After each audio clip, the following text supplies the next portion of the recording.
Olá a todos. Esse áudio ele é um resumo do meu encontro com Caso Tari. Antes de mais nada, eu quero advertir a vocês que aqui no sítio do lado houve uma dilatação na piscina e está havendo muito barulho aqui na obra do lado. Então vocês vão ouvir barulho de furadeira, de martelete. Eu vou fazer o possível para que esse som seja minimizado, ok? Então, se houver o barulho, vocês já ficam sabendo do que é. Você pode estar observando aí nesse momento aí o desenho, né, de Kazutari, que foi o desenho que o Diego terminou e me entregou na data de hoje.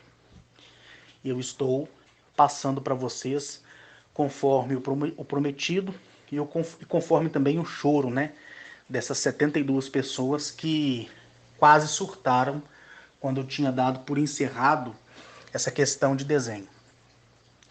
Então vamos lá.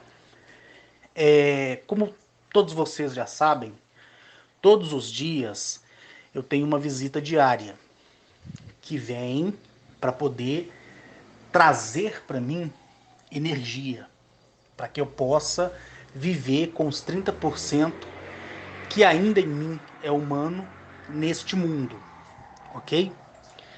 E com isso eu fiquei assim apreensivo no dia porque já estava bem tarde, no sentido de não haver naquele dia nenhum ser ainda chegado a mim, né? Se achegado a mim.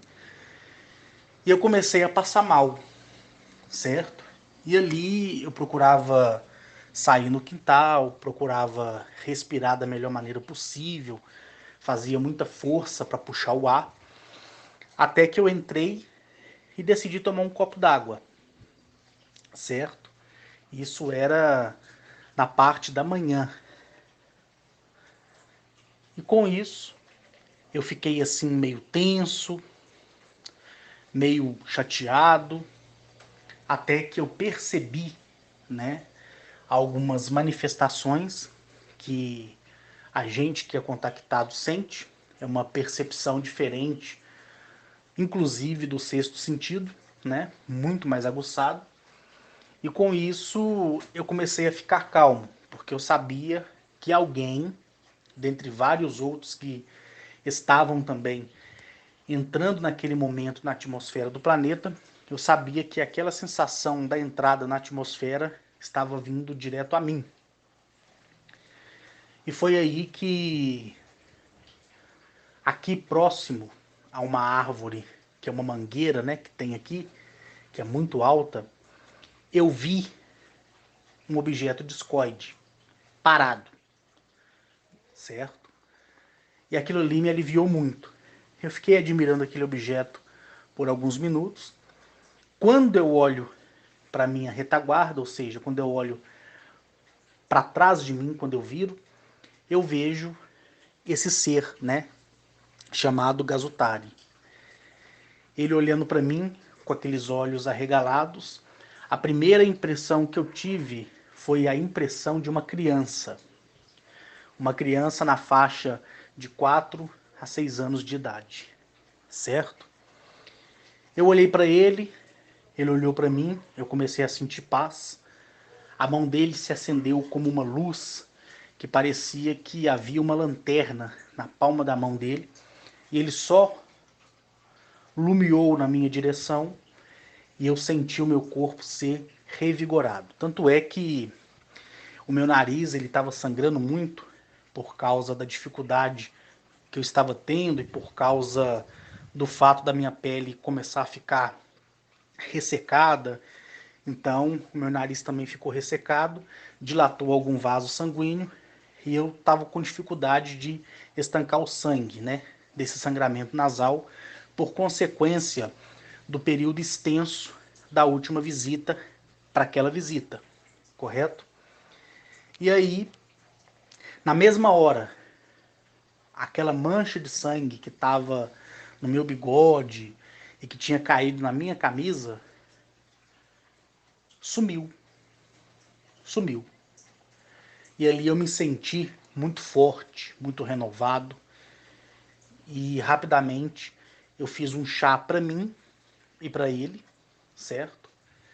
E ele ficou olhando aqui para casa, olhou para o teto, olhou para os móveis, olhou para uma mesa de centro que tem aqui na sala, que na verdade foi uma tora de árvore que minha mãe um dia passando na rua achou ela jogada numa calçada, porque em determinado sítio aí para baixo tinham cortado essa árvore e ela pediu essa tora, né? E ali passou por um tratamento e ela colocou como uma bela mesa de centro no centro da sala dela aqui e ficou muito bonito, né? Após o tratamento na madeira para que não apodrecesse, né? Depois passou verniz, depois passou um selador e por aí vai. E ele ficou olhando, olhando, olhando, até que ele tirou o capacete dele, que é um capacete preto com uma mancha branca, mas é um preto assim, black piano, sabe? Aquele preto assim lustroso, é aquela mancha branca no meio, e aquelas duas antenas lindas, né? Ele tirou o capacete, colocou em cima dessa mesa de centro, e nessa altura que eu deixei ele ficar observando tudo, né? Olhando essa forma primitiva em que nós vivemos aqui, ele foi no quarto onde eu durmo, foi no quarto da minha mãe. O interessante é que quando a minha mãe viaja, ela deixa o quarto dela trancado, porque cada quarto aqui tem uma suíte, né? Então não tem necessidade de eu ficar indo no quarto da minha mãe, né? E eu acho bom que ela tranque mesmo.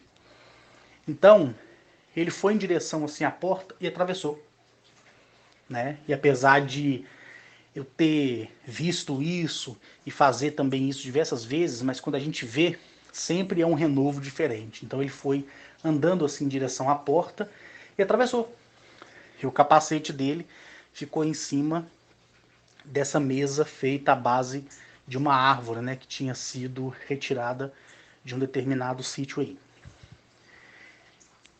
Ele entrou pela porta do quarto que estava fechada e saiu do lado de fora da casa, que é aquela área que eu gravo para vocês o áudio que mostra uma bonequinha pendurada, que mostra a corda do varal, né? Ele saiu por ali, deu a volta, saiu pela cozinha, entrou pela cozinha e ficou me olhando assim com o olho regalado, não falou nada. Voltou, olhou a sala, pegou o capacete, segurou, colocou o capacete de novo em cima da mesa e pronto. O chá estava servido. Eu ofereci para ele esse chá, ele tomou, eu também tomei, e ambos em silêncio, certo? Ambos em silêncio. E foi aí que ele viu que naquele período ali eu estava preocupado, certo? E aí ele disse o seguinte para mim: não se preocupe com quem não se preocupa consigo mesmo. Eu até já disse isso para vocês. E com isso ele abriu um leque, né, de alternativas na minha vida, onde eu pude entender, através de uma simplificação de mensagem, aquilo que ele me transmitia. Porque às vezes você pode ser o maior leitor do mundo e conhecer vários livros, vários escritores, ter assistido vários teatros, ter uma bagagem de vivência na vida. E no momento que você precisa disso tudo, talvez não te valha nada. Talvez não vai te valer nada. E naquele momento, uma simples palavra é que vai fazer a diferença na sua vida, né? Então ele percebeu a minha preocupação de sempre querer que as pessoas fiquem direitas no seu caminho e aquilo por me incomodar, né? Igual eu falei para vocês que eu sou inimigo da mentira, mas não do mentiroso, certo? Então, aquilo me roendo por dentro, aquilo me incomodando, ele disse para mim assim: Arques, não se preocupe com quem não se preocupa consigo mesmo. Então, se eu fosse o maior leitor do mundo, ou o maior poeta, nada do conteúdo que eu li valeria nada. Mas aquela palavra, naquele dia, passou a valer tudo para mim. E ali a gente estabeleceu uma relação. Porque assim, eu percebi que aquela era uma das poucas vezes que ele veio ao planeta. Apesar de ser um sistema solar muito próximo, por assim dizer, né? E com isso, eu fiquei assim, querendo saber sobre ele, mas eu não queria ser evasivo. Eu não queria perguntar. Eu queria deixar que as coisas fluíssem. Então, da mesma forma que eu não tive acesso ao pensamento dele, eu não permiti que ele tivesse acesso ao meu pensamento. Então, nós começamos a ter uma relação de conhecimento, né? Eu passei a conhecer ele melhor, ele passou a me conhecer, mas eu entendi que ele estava assustado, apesar da sua tecnologia, apesar da sua idade, que ele tem 4.500 anos, por mais que ele se pareça, né, uma criança entre 4 e 6 anos de idade, a fisionomia dele é essa, ele tem 1,10 m de altura e as mulheres têm 60 centímetros, correto? 60 centímetros. E ele tem 1,10 m. Só que, aparentemente falando, todos eles são iguais. Todos são iguais, certo? O que diferencia o macho da fêmea é a questão do seio, mas a vestimenta é a mesma, o capacete que os homens usam, as mulheres usam também, diferente de muitas outras civilizações que eu conheci. Eu tô cansado assim, gente, porque eu tô esperando a minha visita de hoje. Então, assim, diferentemente dos outros planetas que eu conheci, de outras civilizações que conheci, nessa, as mulheres, certo? Elas também viajam fazendo viagens interestelares, correto? E não é reservada somente ao homem. Um exemplo, no caso de Protu, eu perguntei ao Antônio Alves Ferreira se as mulheres lá de Protu também faziam viagens. Ele disse que não, que as mulheres ficavam confinadas, né, reservadas ao planeta, e que elas não faziam viagens para estabelecer contato, como é o caso do comandante Rials, do comandante Telione, do então, por enquanto, líder planetário Crolles, né?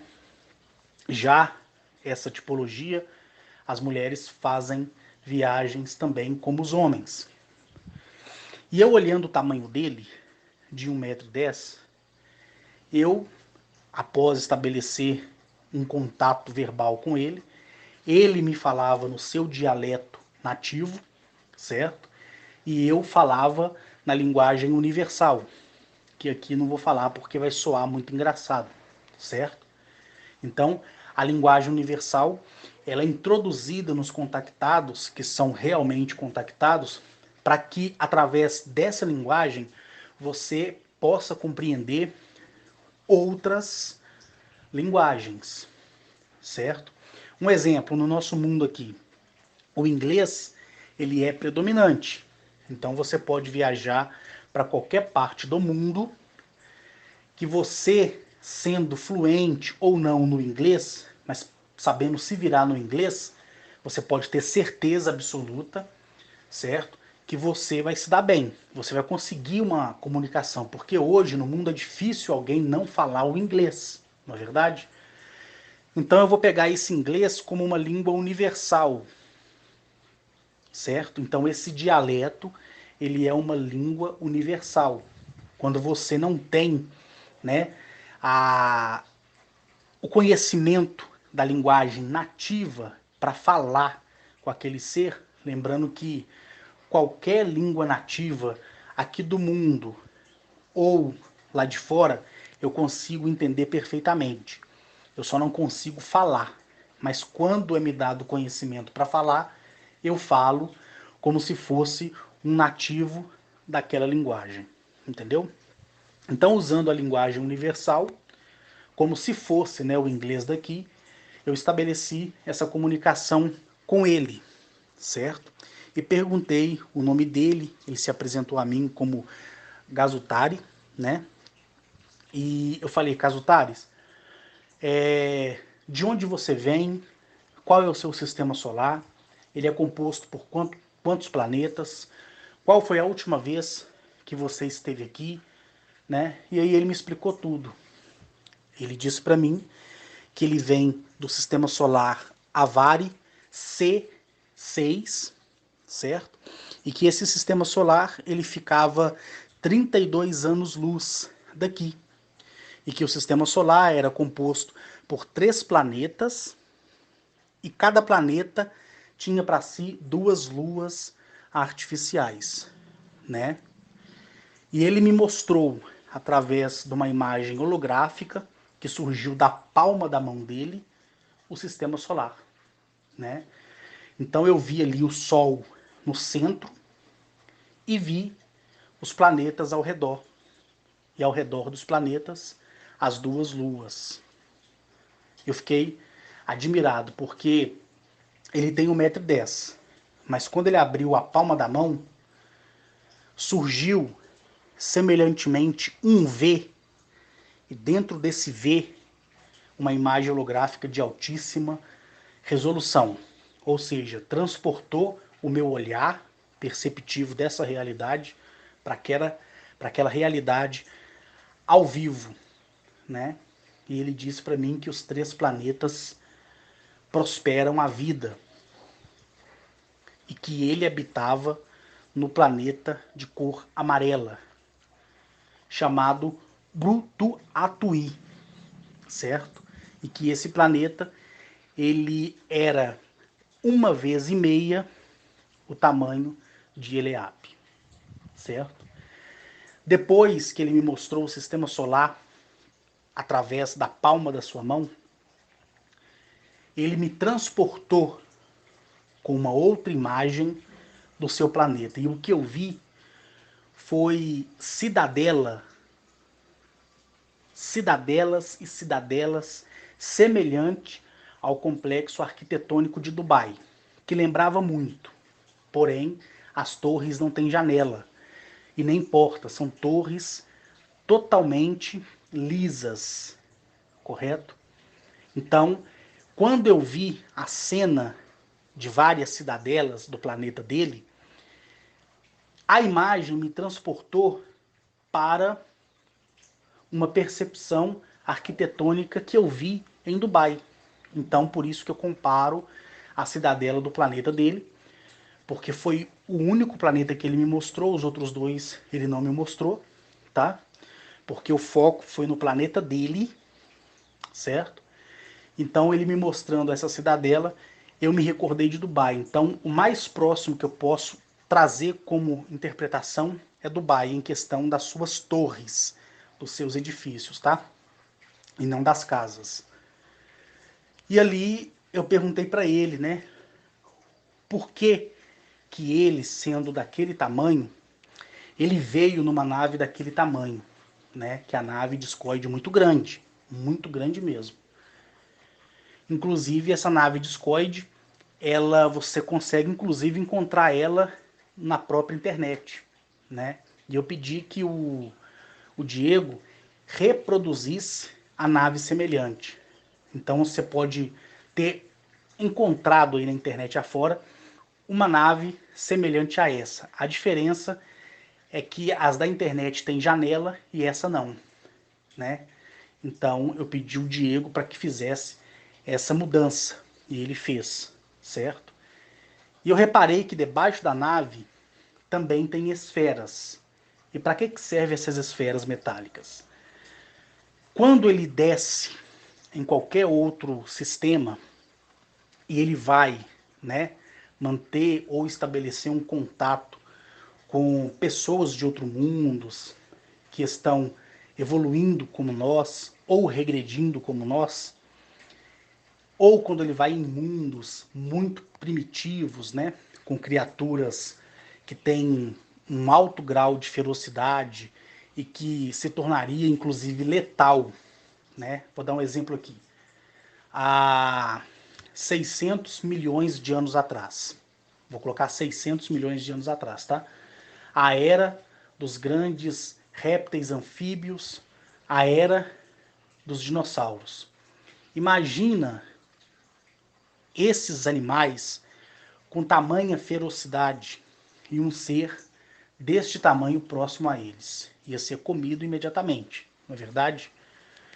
Então, quando ele desce em mundos primitivos, onde existe verdadeiros titãs, monstros, com alta ferocidade, e quando o planeta tem também criaturas letais através de processos de vírus, de contaminação e doença, ou quando o mundo está sendo formado a partir da matriz, né, da iniciação, onde ali existe muito dióxido de carbono e outros elementos tóxicos na atmosfera, essas esferas que são acopladas na nave por debaixo, que você vai ver aí retratada fielmente no desenho, essas esferas elas fazem a proteção de todo o perímetro, enquanto ele exerce aquilo que tem que ser feito. Se é para a extração de um animal, se é para a extração de um vegetal, se é para auto se proteger, se é um planeta semelhante a esse, onde é controlado, né, por raças hostis, que comanda todo um governo de superfície, essas esferas, elas criam um campo de proteção, né? É equivalente a mais de 1 milhão de homens fortemente armados, tá? Só para você ter uma comparação. Então ali ele pode exercer a atividade que ele necessita. Então por isso, dessas esferas estarem acopladas no fundo da nave, tá? Justamente para protegê-los quando há uma ameaça iminente. E ele me disse, né, que o tamanho da nave dele era correspondente a ele próprio. Por quê? Porque ele me disse que lá no planeta todos têm uma nave. Então, a partir do nascimento de alguém do planeta, acontece que o DNA daquela pessoa, a matriz energética daquela pessoa é interligada a partir do momento da fundação e da construção daquela nave. Então, aquela nave só vai obedecer à liderança primordial do planeta e aquele ser que tem ali a sua matriz codificada para aquela nave. Então, ele pode estar em qualquer lugar da existência, que se ele necessitar que a nave venha, ela vem onde ele estiver. É um ser biologicamente vivo, conforme eu já expliquei, certo? Então ele disse que desde o nascimento, todos passam a adquirir a sua própria nave, certo? Então foi as coisas que ele me disse após ele ter me energizado e ter mostrado para mim que eu não devia me preocupar com quem não se preocupava consigo mesmo, que foi uma mensagem maravilhosa. Ele tomou o chá, me agradeceu, né? Pediu que eu desse para ele uma amostra do chá. Então eu fui lá na caixinha, peguei o sachê desse chá, que foi um chá de maçã que eu tinha feito para mim e para ele, e dei para ele 2 sachês. Ele levou, e o interessante é que quando ele colocou na mão, a mão dele absolveu o sachê, ou seja, entrou para dentro do corpo dele. Foi algo assim muito louco de se ver. Ele me agradeceu, pegou o capacete dele.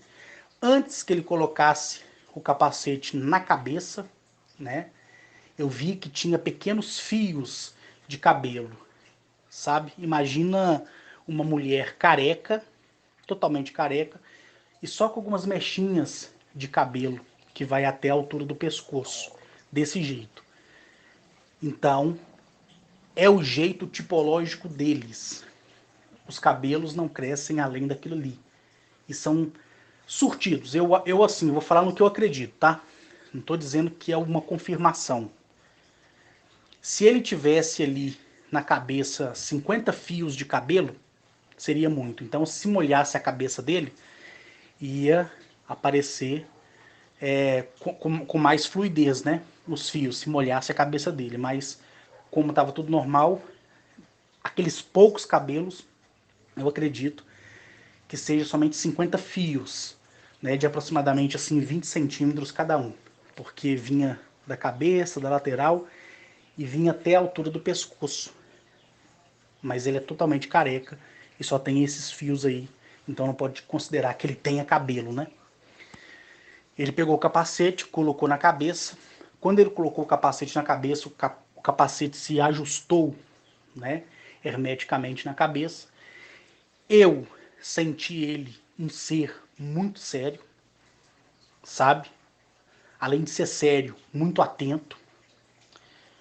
E antes que eu me esqueça, eu perguntei para ele se aquela era a primeira vez que ele tinha vindo aqui, né? Ele falou que não, que a primeira vez que ele veio aqui foi em 1991. A segunda vez foi em 2002. A terceira vez foi no dia 4/1 de 2020, né, agora. E agora ele retornou novamente no dia 18/4 de 2020, certo? Só que ele retornou no dia 18 não para me energizar. Porque a maneira que ele se portou na minha presença, estando assim acuado, temeroso, disperso, né, por estar num ambiente diferente do dele e por ele ter vindo também sozinho e ter recebido essa missão, a alta liderança do planeta dele pediu que ele regressasse para que ele estabelecesse um contato melhor comigo. Então ele veio, me pediu desculpa pelo fato dele ser muito sério, e aí eu compreendi muito bem, ficou tudo certo. Eu não fiquei incomodado com o jeito que ele ficou, porque quando a nave chegou e ficou pairada na altura da copa da mangueira, né? Eu olhando para a nave, quando eu viro e olho para minha retaguarda, ele está em pé. Eu nem vi ele entrando e nem senti, certo? Não senti mesmo. E ele olha para mim com o olho regalado, eu olho para ele tranquilo, mas ao mesmo tempo admirado por se parecer uma criança entre 4 e 6 anos de idade.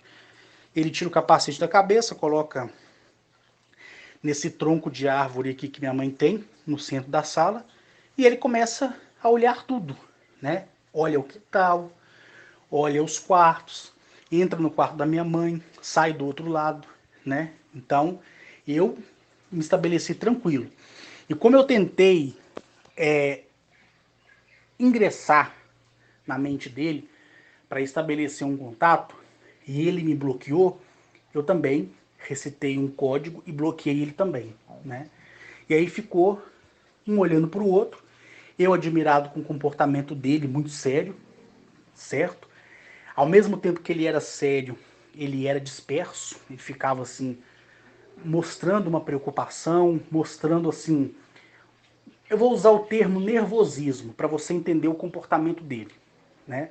Então, deu a entender que ele estava querendo ir embora imediatamente, certo?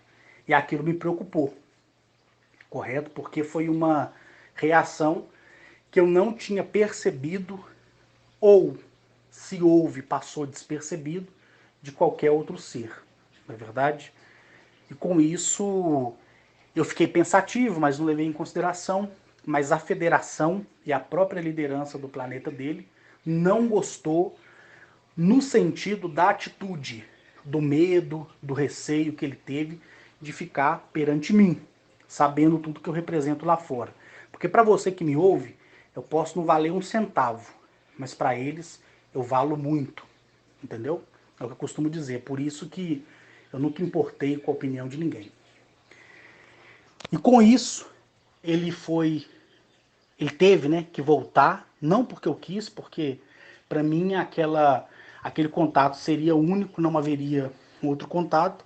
E no dia 18 agora ele voltou, a nave ficou estacionada no mesmo lugar. Aí dessa vez eu vi abri o fundo da nave e ele desceu voando na minha direção. O interessante é que no dia 18 agora ele tinha uma capa nas costas, muito bonita, né? Essa capa assim é um verde fluorescente, muito bonito. Ele veio, tirou o capacete, colocou debaixo do braço dele e colocou a mãozinha dele, que é pequena, na minha cabeça e disse para mim assim: olha, Arques, perdoe a minha conduta, perdoe por eu ter sido sério demais e por não ter permitido você ingressar na minha mente. Aí, naquele momento que ele colocou a mãozinha na minha cabeça, ele transferiu toda a história da sua civilização, como fez aquela mulher do espaço anfíbia que eu expliquei para vocês, e me mostrou toda a história, né?